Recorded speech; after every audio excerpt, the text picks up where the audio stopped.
بسم اللہ الرحمن الرحیم۔ میں نے ایک لڑکی کو جوئے میں جیتا تھا۔ اس کا باپ اسے میرے حوالے کر گیا تھا۔ وہ لڑکی عبایا پہنے ہوئے تھی اور پردے دار تھی۔ وہ مسلسل روتی جا رہی تھی۔ میں اسے اپنے گھر لے آیا، لیکن نہ جانے کیوں جب میں اس لڑکی کے قریب جانا چاہتا تھا کوئی اندیکھی قوت مجھے روکتی تھی۔ لیکن مجھے اس کی آنکھوں کو دیکھ کر یہ اندازہ ہو گیا تھا کہ وہ لڑکی بہت خوبصورت تھی۔ میں اسے دیکھنا چاہتا تھا۔ جیسے ہی میں اس کے کمرے میں داخل ہوا اور اس کے قریب بڑھا اور وہ لڑکی بہت رو رہی تھی۔ اس کی ہچکیاں بن گئی تھی۔ روتے روتے وہیں ایک کرسی پر بیٹھ گئی تھی۔ میں نے اس کے ہاتھ سے پکڑنا چاہا تو وہ لڑز کر پیچھے ہٹی۔ میں نے اس سے کہا، میں تمہیں کچھ نہیں کہتا، تم ایسا کرو، چلو گاڑی میں میرے ساتھ بیٹھو۔ تم یقین رکھو کہ میں تمہارے ساتھ کچھ نہیں کروں گا، میں تمہیں کوئی نقصان نہیں پہنچاؤں گا۔ خاموشی سے میرے ساتھ چلو۔ یہ مت بھولو کہ تمہارے باپ نے تمہیں جوئے میں ہارا ہے اور تم اب میری ملکیت ہو۔ تمہیں اب میرا سارا کہنا ماننا پڑے گا۔ میری اس بات پر وہ ایک بار پھر سے پھوٹ پھوٹ کر روتی۔ ایسا کیا تھا جو اسے رلا رہا تھا؟ یہ اذیت بھی تو کم نہیں تھی کہ اسے اس کے باپ نے جوئے میں ہار دیا تھا۔ لیکن مجھے تو اس کی آنکھوں میں کچھ اور ہی بیان کرتی نظر آ رہی تھی۔ جب وہ کچھ دیر یوں ہی روتی رہی اور کچھ نہ بولی تو میں نے اس سے کہا، اٹھو اور گاڑی میں چلو۔ وہ میری پیروی کرتے ہوئے گاڑی تک آئی ہی تھی۔ وہ آ کر گاڑی میں بیٹھ گئی۔ میں نے گاڑی سٹارٹ کر دی اور اسے اپنے گھر تک لے آیا۔ میرا گھر بہت بڑا تھا، بہت عالی شان تھا۔ میرے گھر میں نوکر چاکر موجود تھے، لیکن وہ یہ سب کچھ دیکھ کر بالکل بھی حیران نہ ہوئی تھی۔ وہ خالی خالی آنکھوں سے دیکھ رہی تھی۔ اس نے ابھی تک عبایا نہیں اتارا تھا۔ میں یہی سوچ رہا تھا کہ یہ بیٹی اتنی پرہیزگار، اتنی پردے والی اور اتنی باکردار کہ اپنی آنکھوں تک سے پردہ نہیں اٹھا پا رہی تھی۔ اس نے ابھی تک مجھے آنکھ اٹھا کر نہیں دیکھا تھا۔ شکل سے کافی خوبصورت لگ رہی تھی۔ اس کے ہاتھ بھی دکھ رہے تھے اور اس کی آنکھیں بھی۔ اس کے ہاتھ کافی نرم و ملائم لگ رہے تھے۔ یوں لگ رہا تھا جیسے وہ بہت خوبصورت ہو۔ مجھے ایک پل کے لیے اسے دیکھنے کی چاہ ہوئی، لیکن میں نے ہمت نہ کی کہ میں اس کا نقاب اتار سکوں۔ وہ مکمل طور پر نقاب میں تھی۔ میں جب گھر میں داخل ہوا تو میری ایک ملازمہ بھاگتے ہوئے میرے پاس آئی، اور اس سے پہلے بھی کچھ لڑکیاں میرے پاس آ کر رہ چکی تھیں، اور اس کے لیے میں نے کافی بڑی بڑی قیمتیں ادا کی تھی۔ میں نے بہت کچھ کھویا تھا، لیکن اس بار مجھے ایسا کچھ نہیں لگ رہا تھا۔ وہ عورت میرے ساتھ آئی۔ میں نے اسے اشارہ کیا کہ اسے کمرے میں لے جاؤ۔ وہ اسے کمرے میں لے گئی۔ وہ پردہ دار تھی اور میں بلا اجازت اور بلا دستک کے اس کے کمرے میں نہیں جا سکتا تھا۔ میں نے اپنی ملازمہ سے کہا کہ ایک ٹرے میں کھانا اور پانی لے کر اس کے لیے جاؤ، اور میں کچھ کپڑے لایا ہوں، یہ کپڑے بھی اسے دے دو۔ اس کے پاس کوئی کپڑے نہیں ہیں پہننے کے لیے۔ جو کپڑے میں بازار سے لایا تھا وہ بھی میں نے ملازمہ کے ہاتھ پر رکھ دیے۔ ملازمہ میرے حکم کی پیروی کرتے ہوئے کمرے میں جانے لگی۔ جب وہ واپس آئی تو میں نے اس سے پوچھا کہ وہ کیا کہتی ہے، کھانا کھا رہی ہے یا نہیں؟ تو ملازمہ کہنے لگی کہ نہیں، انہوں نے ابھی تک عبایا نہیں اتارا اور وہ بہت روئے جا رہی ہے۔ نہ کوئی بات کر رہی ہے، نہ کھانا کھا رہی ہے، نہ پی رہی ہے، بس روئے جا رہی ہے۔ یہ سن کر میں نے اس سے کہا کہ ٹھیک ہے، تم جاؤ اور کچن میں رات کے کھانے کا بندوبست کرو، میں اسے دیکھتا ہوں۔ میری بات سن کر ملازمہ سر جھکائے ہوئے باہر چلے گئی، اور ملازمہ باہر گئی تو میں اس کے کمرے کے دروازے تک پہنچ گیا۔ اس سے پہلے کہ میں دروازہ کھولتا مجھے خیال آ گیا کہ وہ تو عبائی میں تھی اور اس کا پردہ ہے، تو میں نے دروازہ کھٹکھٹانا شروع کر دیا۔ دوسری دستک پر اس نے آواز دی اور پھر میں نے کہا، دروازہ کھولو۔ دروازہ کھلا تھا۔ میں نے جو ہی دروازے کو دھکیلا، دروازہ کھلتا چلا گیا۔ وہ بیڈ پر بیٹھی تھی، رو رہی تھی، شکست کھردہ تھی اور اس کے کندھے ڈھلکے ہوئے تھے، ابھی تک نقاب میں تھی۔ میں اس سے کچھ فاصلے پر ایک کرسی پر بیٹھ گیا۔ اس نے ابھی تک آنکھ اٹھا کر مجھے نہیں دیکھا۔ میں نے اس سے کہا کہ تم کیوں رو رہی ہو؟ دیکھو، میں تمہیں کوئی نقصان نہیں پہنچانا چاہتا۔ تمہارا باپ میرے ہاتھوں تمہیں جوئے میں ہار چکا تھا، اور میں تو جوئے میں ہاری ہوئی تمام لڑکیوں کو اسی طرح کئی بار گھر لایا ہوں اور انہیں پھر بیچ دیا ہے، لیکن نہ جانے کیوں تمہیں دیکھ کر میرا دل ذرا موم سا ہو رہا ہے۔ تمہارا رونا مجھ سے دیکھا نہیں جا رہا، تم کیوں رو رہی ہو؟ تو وہ کہنے لگی کہ میرے قریب مت آنا، خدا کے لیے میرے قریب مت آنا، میں برداشت نہیں کر پاؤں گی، میں خود کو مار ڈالوں گی۔ وہ بے ساختہ بول اٹھی تھی۔ اس نے پہلی بار میری طرف دیکھ کر یہ باتیں کہی تھی۔ اس کی آنکھوں میں کوئی دکھ تھا جو مجھے اندر تک جھنجھوڑ رہا تھا۔ اس کی باتوں میں، اس کے لہجے میں کوئی درد تو تھا جس نے مجھے جھنجھوڑ کر رکھ دیا تھا۔ میں نے اس سے کہا کہ ٹھیک ہے، میں تمہیں کچھ نہیں کہتا، آرام سے بیٹھو، پانی پیو۔ لیکن وہ پانی کیسے پیتی؟ وہ تو حجاب میں تھی، میں اس کا پردہ بھی نہیں اترنے دے سکتا تھا۔ پھر میں نے اسے کہا کہ ابھی مجھے تم سے بات کرنی ہے، تم مجھ سے پردہ نہ اتارو، مجھے تمہاری یہ عادت پسند آئی ہے۔ آج تک کسی لڑکی کو میں نے یوں نہیں دیکھا، آج تک جو بھی لڑکی میرے پاس آئی وہ بنا پردے کی تھی، یہاں تک کہ اس کا تو دوپٹہ بھی نہیں تھا، لیکن تمہارا حجاب دیکھ کر مجھے اچھا لگا۔ تو مجھے بتاؤ تمہارے ساتھ کیا ہوا ہے؟ تو وہ مجھے کہنے لگی کہ کیا آپ میری باتوں کا یقین کریں گے؟ میں نے اس سے کہا میں کوشش کروں گا کہ تمہاری بات پر یقین کروں، تمہاری بات سچی ہوئی تو مجھے ضرور یقین آ جائے گا۔ میری بات سن کر وہ کچھ لمحے خاموش ہوئی، پھر کہنے لگی کہ میں اپنے باپ کی اکلوتی بیٹی ہوں۔ میرے امی ابو اپنے خاندان کے سب سے بڑے تھے اور ان دونوں کو ایک دوسرے سے بے انتہا محبت تھی۔ وہ دونوں کزن تھے اور اپنے بہن بھائیوں میں سے سب سے بڑے تھے، اسی لیے ان کی باتوں کا مان رکھا جاتا تھا۔ ہر بات میں انہی سے صلاح مشورہ لیا جاتا تھا۔ ان کی شادی ہوئی، 5 سال تک ان کی کوئی اولاد نہ ہوئی۔ 5 سال بعد ان کے ہاں میں پیدا ہوئی، لیکن میرے باپ کو ایک بیٹے کی تلاش تھی، ایک بیٹے کی ضرورت تھی۔ انہوں نے جب دیکھا کہ بیٹی ہوئی ہے تو انہوں نے مجھ سے اور میری ماں سے منہ موڑ لیا۔ گھر میں موجود ہوتے ہوئے بھی وہ ہمارے ساتھ نہیں ہوتے تھے۔ میں جیسے ہی پیدا ہوئی تھی انہوں نے گھر میں آنا بہت کم کر دیا تھا۔ چوری چھپے انہوں نے ڈرنک کرنا شروع کر دی اور جوا کھیلنا شروع کر دیا۔ ہمارے پاس دنیا کی ہر عیش و عشرت موجود تھی، ہمارے پاس سب کچھ موجود تھا، لیکن میرے باپ نے ایک ایک کر کے جوئے میں سب کچھ ہار دیا۔ ہمارے گھر کا سکون، ہمارے گھر کا تمام مال و متاع، تمام بزنس، تمام فیکٹریاں اسی جوئے کی نظر ہو گئی۔ جب میں 3 سال کی ہوئی تو ہم بالکل کنگال ہو چکے تھے، ایک کرائے کے گھر میں آ چکے تھے۔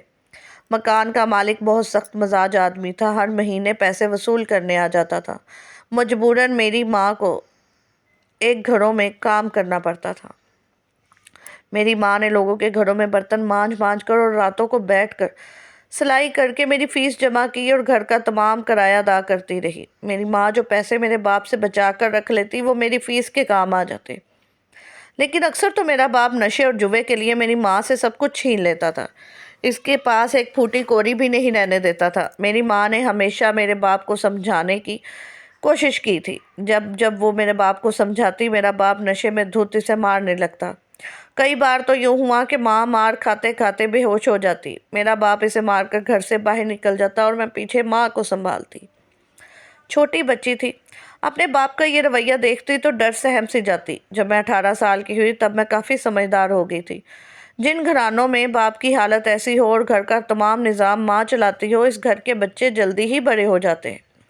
میں بھی بچپن میں ہی بڑی ہو گئی تھی، لیکن حقیقت میں بڑے ہوتے ہوتے مجھے کچھ اور دکھ بھی سہنے تھے۔ میری ماں نے میرا میڈیکل میں ایڈمیشن کروا دیا تھا۔ میڈیکل کالج کی فیس بہت زیادہ تھی۔ میری ماں دن رات محنت کرتی، پیسے جوڑ جوڑ کے میرے بیگ کے خفیہ خانے میں ہی رکھ دیتی، جہاں تک میرے باپ کی پہنچ نہ تھی۔ میرا بیگ تو وہ کھولنے سے رہے کیونکہ وہ جانتے تھے کہ اس بیگ میں سوائے کاپیوں کے اور کچھ نہ ہوتا۔ میری طرف تو ویسے بھی وہ دیکھنا گوارا نہ کرتے تھے۔ میں ہمیشہ اپنا بیگ پکڑے اپنے سینے سے لگائے بیٹھی رہتی، کبھی کتابیں نکال کر پڑھنا شروع کر دیتی اور کبھی یوں ہی اپنے بیگ کے ساتھ لگ کر بیٹھی رہتی۔ محلے کی کوئی لڑکی میرے ساتھ بات نہ کرتی تھی، ہمارے تمام اپنوں نے ہمیں چھوڑ دیا تھا۔ وہ لوگ جو ہر بات پر امی ابو سے مشورے لینے آتے تھے، اب وہ کبھی بھولے سے ہمارے گھر آ بھی جاتے تو ہمیں بس تانے مار کر ہی جاتے تھے، ہمارے زخموں پر نمک چھڑک کر جاتے تھے۔ میں نے ہمیشہ سے اپنی ماں کو روتے دیکھا تھا۔ جب میں 18 سال کی ہوئی تو میں بہت خوبصورت ہو گئی تھی۔ ایک جوان اور ایک خوبصورت لڑکی مجھے دیکھ کر ماں کئی گھنٹوں سوچنے میں لگ جاتی تھی اور میں ان سے کہتی تھی کہ امی کیا سوچتی ہیں، کیوں اتنا اپنا سر کھپاتی رہتی ہیں؟ تو میری ماں کہتی بیٹا تم خوبصورت اور جوان جہان لڑکی ہو، میں یہی سوچتی ہوں کہ کیسے تمہیں تمہارے باپ سے بچاؤں۔ اپنی ماں کی بات سن کر میں ہنسنے لگتی کہ بھلا اپنے باپ سے بھی کوئی کسی کو بچاتا ہے؟ تو وہ کہتی کہ جیسا تیرا باپ ہے ویسا باپ ہو تو مائیں اپنی بیٹیوں کو ضرور بچاتی ہیں۔ میری ماں کی یہ باتیں میرے سر پر سے گزر جاتی، انہیں میرے ہاتھ پیلے کرنے کی بہت جلدی تھی، لیکن انہیں مجھے ڈاکٹر بنانا تھا۔ ڈاکٹر بن کر میں ان کا سپنا پورا کرنا چاہتی تھی۔ میں کالج گئی تھی، 2 سال تو میں نے خوب دل لگا کر پڑھائی کی تھی۔ ان 2 سالوں میں جو میں کامیاب ہوئی تھی، میرے جتنے نمبر آئے تھے وہ بہت اچھے تھے، ٹیچرز بھی مجھ سے بہت خوش تھے۔ میں نے امی کو بتایا تو امی بھی بہت خوش ہوئی، مجھے کچھ وظیفہ بھی مل گیا تھا۔ امی نے بھی محنت کرنی جاری رکھی اور تیسرا سال شروع ہو گیا۔ ایک روز اچانک ہی امی کی طبیعت خراب ہو گئی۔ جب میں نے ابا سے کہا کہ ابا امی کی طبیعت خراب ہے، اسے ہاسپٹل لے کر جائیں، تو میرے ابا نے مجھے ڈانٹ دیا، بلکہ کمرے میں آ کر میری ماں سے پیسے مانگنے لگے۔ میری ماں سے کہا میرے پاس پھوٹی کوڑی نہیں ہے، میں تمہارے لیے پیسے کہاں سے لاؤں؟ میری ماں کی یہ بات سن کر میرا باپ سارے گھر میں پھرنے لگا، اسے کوئی چیز نہ ملی۔ جب اس کا بس نہ چلا تو وہ میری ماں کو مارنا شروع کر دیا۔ میں اپنے باپ کو روکتی رہی، اپنی ماں کو پٹتا دیکھتی رہی، لیکن میرے باپ نے ایک نہ سنی اور میری ماں کو مارتا رہا۔ جب میری ماں مار کھا کھا کر بے ہوش ہونے لگی تو میرے باپ نے میری ماں کو ایک سائڈ پر دھکا دیا، اس کا سر ایک دیوار سے لگا اور اس کے سر سے خون بہنے لگا۔ یہ دیکھ کر میرا باپ کھلے دروازے سے بھاگ کر گھر سے چلا گیا۔ اپنی ماں کو اس حالت پہ دیکھ کر رونے لگی، چیخنے لگی اور چلانے لگی۔ ہمارے گھر سے کچھ دور ہی ایک ڈاکٹر رہتے تھے، وہ ڈاکٹر کافی اچھے تھے۔ اکثر جب مجھے بخار ہوتا یا امی کی طبیعت خراب ہوتی تو امی مجھے انہی کے پاس بھیج دیتی اور کہتی کہ ان ڈاکٹر صاحب سے کہو دوائی دے دیں، ہمیں دوائی دیتے اور دوائی بھی ہمیں مفت ہی دیتے تھے۔ وہ دل کے بہت اچھے تھے، میں انہیں ماموں کہتی تھی۔ اس وقت بھی مجھے انہی کا خیال آیا، میں بھاگتے ہوئے ڈاکٹر انکل کے پاس گئی۔ میں نے کہا ماموں امی کی طبیعت بہت خراب ہے، ابو نے انہیں مارا ہے، ان کے سر پر چوٹ آئی ہے، امی بے ہوش ہے، آپ جلدی سے ہمارے گھر آئیں۔ وہ میرے ساتھ جلدی سے بھاگتے ہوئے ہمارے گھر تک آئے۔ جب انہوں نے امی کو سیدھا کیا تو کہنے لگے کہ ان کو تو بہت بخار ہے اور ان کے سر سے بھی خون بہت بہہ چکا ہے، انہیں تو ہسپتال لے کر جانا پڑے گا۔ میں نے کہا لے چلیے، میں بھی ساتھ چلتی ہوں۔ تو وہ کہنے لگے کہ بیٹا تم نے کالج جانے کی تیاری کر رکھی ہے، تم کالج جاؤ، اتنا مسئلہ نہیں ہے، بس سر سے خون زیادہ بہہ گیا ہے، تمہاری امی کو جیسے ہی ہوش آتا ہے میں اسے گھر واپس لے آؤں گا۔ میں بضد تھی کہ میں امی کے ساتھ جاؤں گی، لیکن ڈاکٹر ماموں نے مجھے زبردستی کالج بھیج دیا۔ انہوں نے مجھ سے کہا کہ اگر تمہاری امی اس وقت ہوش میں ہوتی تو کیا وہ تمہیں اسی طرح گھر میں چھٹی کرنے دیتی؟ تمہارے امتحانات کے دن چل رہے ہیں، تم خاموشی سے کالج جاؤ۔ وہ ہمارے گھر کے سبھی حالات سے باخبر تھے۔ میں نے سر جھکا دیا اور اپنا بیگ اٹھاتے ہوئے اپنے کالج چلی گئی، لیکن دماغ میرا اپنے گھر میں ہی اٹکا تھا۔ جب میں 2 بجے کے قریب گھر پہنچی تو میرے گھر کے سامنے ایک ہجوم لگا کھڑا تھا۔ میں یہ دیکھ کر حیران رہ گئی، اتنے لوگ میرے دروازے پر کیا کر رہے تھے؟ میں بھاگتی ہوئی جب دروازے تک پہنچی تو میرا دل دھڑکنے لگا۔ مجھے فوراً امی کا خیال آیا۔ میں لوگوں کے ہجوم کو چیرتی ہوئی اپنے دروازے تک پہنچی اور پھر جن سے ہی گھر کی دہلیز پر قدم رکھا میں نے دیکھا کہ میری ماں کا بے جان وجود صحن میں پڑا ہے۔ ان پر سفید چادر پڑی تھی، ساتھ ہی ڈاکٹر ماموں کھڑے تھے، میرا باپ بھی ساتھ ہی کھڑا تھا، لیکن اس کے چہرے پر کوئی تاثر موجود نہیں تھا۔ سب رو رہے تھے اور وہ نشے کی حالت میں ادھر ادھر لڑکھڑا رہے تھے۔ میں نے فوراً ہی اپنے باپ کا گریبان پکڑ لیا، لیکن میرے باپ نے میرے ہاتھوں سے پکڑ کر مجھے زور سے پھینکا تھا۔ محلے کی ایک عورت نے مجھے سنبھال لیا اور میرا باپ بھاگ کر باہر چلا گیا۔ محلے کی کچھ عورتیں کچھ دن تو میرے پاس رہیں، پھر اس کے بعد سب لوگ اپنے اپنے گھروں کو چلے گئے، ہمیں اپنے حال پر چھوڑ دیا۔ ویسے بھی اپنی حالت کی اپنے علاوہ کسی اور کو کیا خبر ہوتی ہے؟ وہی ڈاکٹر ماموں ہمارے گھر پر آتے اور مجھ سے حال چال پوچھ کر چلے جاتے۔ میرا باپ مجھے ڈانٹ ڈپٹ کرتا، اپنے گھر کے سارے کام کرتی، کالج جاتی، واپس آتی تو گھر کے سارے کام کرتی۔ کچھ روز تو میرے فنڈ اور میری ماں کے جمع کیے ہوئے پیسے مکمل طور پر چلتے رہے۔ اس کے بعد امتحانات سے فارغ ہونے کے بعد میں گھر میں بیٹھ گئی تھی۔ کچھ روز تو وہ پیسے چلے اور گزارا اچھا ہوتا رہا۔ اس کے بعد جب گھر میں بالکل فاقوں کی نوبت آئی تو میں نے اپنے باپ سے کہا۔ میرا باپ اب مجھے پیٹنے لگا تھا، کہنے لگا میرے پاس پھوٹی کوڑی نہیں ہے، دفع ہو جاؤ کہیں میری نظروں سے۔ یہ کہتے ہوئے اس نے مجھے دھکا دیا اور گھر سے باہر چلا گیا۔ اب ہمیشہ کا یہی معمول بن گیا تھا، گھر میں آتا، مجھ سے کھانا مانگتا، میں نہ دیتی تو مجھے مار کر چلا جاتا۔ لیکن ان میں سے تمام پڑوسیوں میں سے ایک ڈاکٹر ماموں ہی تھے جو میرے خیر خواہ تھے۔ مجھے لگتا تھا کہ وہ مجھے اپنی سگی بھانجیوں کی طرح سمجھتے ہیں، لیکن میرا یہ وہم اس وقت دور ہوا جب وہ ہمارے گھر آئے اور ہمارے گھر کی کنڈی کھلی تھی اور وہ ہمارے گھر کے اندر چلے آئے۔ ہمیشہ کی طرح میرا باپ بھی گھر پر نہیں تھا، اب تو میری ماں بھی چل بسی تھی، اب اس کا روز روز آنا جانا تھا۔ میں نے ان سے کہا کہ ماموں آج ابو نے مجھے بہت مارا ہے، میرے کندھے پر چوٹ آئی ہے اور میرے کندھے پر بہت درد ہو رہا ہے، کوئی دوائی ہو تو مجھے لا دیں۔ کہنے لگے دوائی کی کیا ضرورت ہے، تم خود سیٹ ہو جاؤ گی۔ آج ان کی نظریں کچھ اور ہی کہہ رہی تھیں، مجھ سے کہنے لگے کہ میرے قریب آؤ۔ ان کی یہ بات سن کر میں ہکا بکا رہ گئی، یہ وہ کیا بات کر رہے تھے؟ میں نے کہا کیا مطلب؟ تو وہ میرے قریب آئے اور میرے ہاتھ سے پکڑ لیا۔ آج ان کی آنکھیں کچھ اور ہی کہہ رہی تھی۔ میں یہ دیکھ کر خوفزدہ ہو گئی تھی۔ میری آنکھوں سے آنسو بہنے لگے تھے۔ میں چیخنے لگی تو اس نے میرے منہ پر ہاتھ رکھ دیا اور مجھ پر زبردستی کرنے لگا۔ میں رونے لگی، چیخنے لگی، لیکن میرے منہ پر وہ ہاتھ رکھ چکے تھے اور میرا منہ بند ہو گیا تھا۔ چیخوں کی آوازیں بھی باہر نہیں جا رہی تھیں۔ کافی کوشش کے بعد میں نے اسے دھکا دیا اور باہر نکل آئی۔ میں نے باہر آ کر چیخنا چلانا شروع کر دیا۔ میں گھر سے باہر نکل پڑی۔ ہمسائے کے کچھ لوگ باہر موجود تھے۔ مجھے اس حالت میں دیکھ کر میرے قریب آئے۔ میں ہمیشہ عبائے میں ہوتی تھی، لیکن آج میں بے پردہ گھر سے باہر نکل چکی تھی۔ وہ لوگ میرے قریب آئے اور کہنے لگے کہ کیا ہوا؟ میں نے روتے جھجکتے ان سے کہا کہ ڈاکٹر ماموں میرے ساتھ غلط کرنا چاہتے ہیں۔ میری یہ بات سن کر وہ سب لوگ ڈاکٹر پر ٹوٹ پڑے، لیکن ڈاکٹر کہنے لگے ایسی بات نہیں، اس نے تو مجھ سے کہا تھا کہ میری طبیعت خراب ہے، میں اس کا ہاتھ چیک کرنے آیا تھا اور یہ خود ہی ایسے ہی مجھ پر کئی بار ڈورے ڈال چکی ہے، اور یہ اب جب میں نے اس کی بات نہیں مانی تو اس نے یہ ڈرامہ رچانا شروع کر دیا ہے۔ محلے کے لوگ یہ بات سن کر حیرانگی سے کبھی مجھے دیکھتے اور کبھی ڈاکٹر ماموں کو دیکھتے۔ میری آنکھوں سے آنسو بہنے لگے تھے۔ اپنے کردار پر ایسی واہیات بات میں کیسے برداشت کرتی؟ میں رونے لگی بے بسی سے۔ میرے صرف آنسو ہی بہنے لگے۔ مجھے یقین ہی نہیں آ رہا تھا کہ اتنے لوگوں میں میرے کردار پر انگلی اٹھائی جا رہی ہے۔ خیر بات کو رفع دفع کر کے ڈاکٹر کو اپنے گھر بھیجا گیا اور مجھے اپنے گھر آ کر میں بہت روئی۔ مجھے اب آہستہ آہستہ سمجھ آنے لگا تھا کہ میری ماں مجھے میرے باپ سے اور تمام لوگوں سے کیوں چھپا کر رکھتی تھی۔ وہ جانتی تھی کہ بیٹیاں جب بڑی ہو جائیں تو پھر ان پر زمین تنگ ہو جاتی ہے۔ میں رو رہی تھی۔ میں نے گھر کی کنڈی لگا لی۔ جب رات ہوئی میرا باپ دروازے پر آ کر دروازہ پیٹنے لگا۔ میں نے پوچھا کون؟ تو میرا باپ کہنے لگا کہ تمہارا باپ ہوں، دروازہ کھولو۔ میں نے جلدی سے دروازہ کھولا اور اپنے باپ سے کہنے لگی آپ کہاں تھے؟ آپ کیوں مجھے چھوڑ کر چلے گئے تھے؟ تو ہمیشہ کی طرح اس نے میرے منہ پر تھپڑ دے مارا اور کہنے لگا کہ بدذات چلی گئی نا، اپنی ماں پر لوگوں سے آنکھ مٹکے کرتی ہے۔ آج میں نے سنا ہے محلے میں جو باتیں ہو رہی تھی، جو ڈاکٹر کو تو نے بلایا، اس پر بہتان لگایا، میں سب جان چکا ہوں۔ محلے کے لوگوں نے مجھے سب کچھ بتا دیا ہے۔ خبردار میرے سامنے مگرمچھ کے آنسو نہ بہا۔ وہ نشے میں دھت لڑکھڑاتے ہوئے اپنے لڑکھڑاتی زبان سے بول رہے تھے۔ اپنے باپ کی یہ بات سن کر میں رو رہی تھی۔ وہ لڑکی بتاتے بتاتے پھوٹ پھوٹ کر رونے لگی۔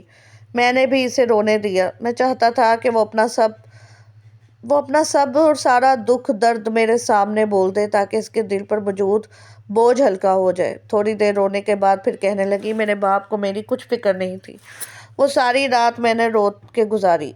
دوسرا دن چڑھایا۔ میرا باپ آدھے دن تک گھر میں سوتا رہا۔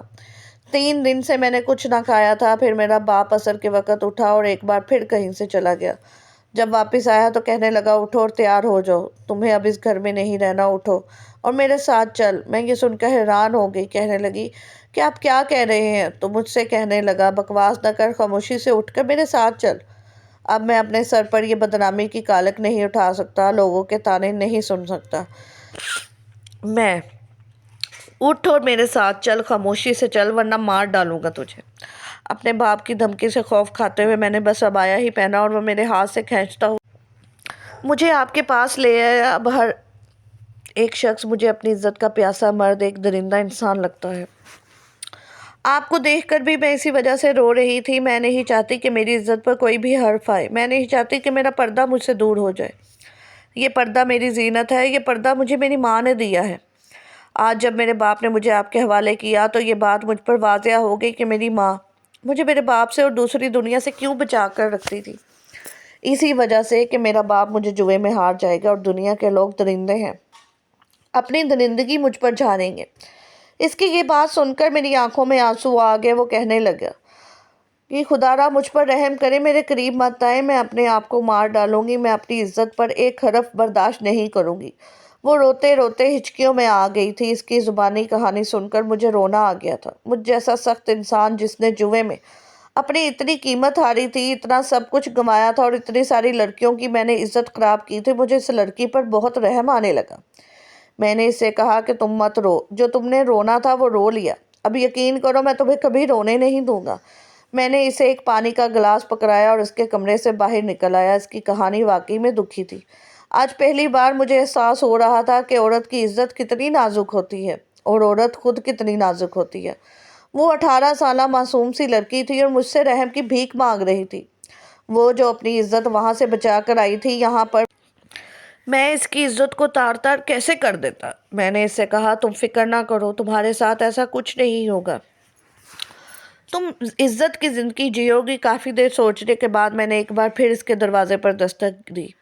پھر میں نے اس سے کہا کہ کیا تم مجھ سے نکاح کرو گی؟ بظاہر میں تم سے عمر میں 10 سال بڑا ہوں، میں 28 سال کا ہوں اور وہ 18 سال کی۔ وہ خاموش ہو گئی۔ کچھ دیر سوچنے کے بعد کہنے لگی کہ اگر آپ واقعی مجھے عزت دینا چاہتے ہیں، واقعی میں مجھ سے ہمیشہ کے لیے نکاح کا بندھن رکھنا چاہتے ہیں، تو میں آپ سے نکاح کرنے کے لیے تیار ہوں۔ اب تو میرا باپ سے بھی کوئی رشتہ نہیں ہے، میں آپ سے شادی کرنے کے لیے راضی ہوں۔ اس کی یہ بات سن کر میں نے اس سے کہا کہ ٹھیک ہے، کل تیار رہنا، میں گواہوں اور قاضی صاحب کا بندوبست کر دوں گا۔ میری بات پر اس نے سر جھکا دیا۔ میں نے اس سے کہا کہ تم عبایا اتار کر کپڑے تبدیل کر سکتی ہو۔ تم دھیان رکھو تمہارے پردے کا مکمل انتظام ہوگا۔ تم چاہو گی تو تمہارے کمرے میں بلا اجازت کوئی نہیں آئے گا، یہاں تک کہ میں بھی نہیں اور ملازمہ بھی نہیں۔ میری یہ بات سن کر اس نے سر جھکا دیا۔ پھر وہ کہنے لگی کہ ٹھیک ہے، اگر یہاں میری عزت محفوظ ہے اور آپ واقعی میں مجھے عزت دے کر مجھ سے شادی کرنا چاہتے ہیں تو میں اس بات کے لیے راضی ہوں۔ مجھے اس کی سعادت مندی پر رشک آیا تھا۔ میں اس کے کمرے سے باہر چلا گیا۔ وہ رات یوں ہی گزری اور پھر دوسری روز صبح ہی صبح میں نے قاضی اور گواہوں کا بندوبست کیا۔ اسی گھر میں میرا نکاح ہوا اور پردے میں ہی اس سے نکاح پوچھا گیا، اس سے دستخط لیے گئے۔ میں اسے پا کر بے حد سکون میں تھا۔ جب میں اس کے قریب گیا تو میں نے اس کو پہلی بار بنا برقعے کے دیکھا تو میں اس پر اپنا دل ہار بیٹھا۔ وہ مجھ سے 10 سال چھوٹی تھی، لیکن وہ کتنی خوبصورت اور کتنی معصوم تھی۔ اس کی معصومیت نے میرا دل جیت لیا اور اس کی خوبصورتی نے میرا دل جیت لیا۔ اس نے میرا اتنا خیال رکھا۔ شادی کے بعد مجھے پتہ چلا کہ بیوی ہونا کسی نعمت سے کم نہیں۔ مجھے ابھی بھی جوے کی لت تھی، لیکن وہ مجھ سے کہتی تھی کہ عباس بس کریں، جوا مت کھیلیں۔ مجھے آپ کی یہ عادت بالکل پسند نہیں۔ میں نہیں چاہتی کہ میری طرح ایک اور لڑکی ایسے ہی کسی جوے میں ہار جائے۔ اس کی بات سن کر میں خاموش ہو جاتا۔ کچھ عرصہ بعد اس کی طبیعت خراب ہوئی۔ میں نے ڈاکٹر کو بلایا۔ ڈاکٹر نے مجھے خوشخبری دی، میں باپ بننے والا ہوں اور اسی سچویشن میں مجھے پتہ نہیں چل رہا تھا کہ میں کیا کروں۔ ایک چیز نے مجھے جھنجھوڑ کر رکھ دیا۔ میں سوچنے لگا کہ اگر میری بیٹی ہوئی اور اس کا حال بھی میری بیوی کے جیسا ہوا تو پھر اگر میں جوا نہ چھوڑوں گا تو شاید ہی ایسا ہی ہو جائے گا، ایک اور لڑکی ایسے ہی جوے میں ہار جائے گی۔ میں نے اپنی خواہش پر اب جوا چھوڑ چکا تھا۔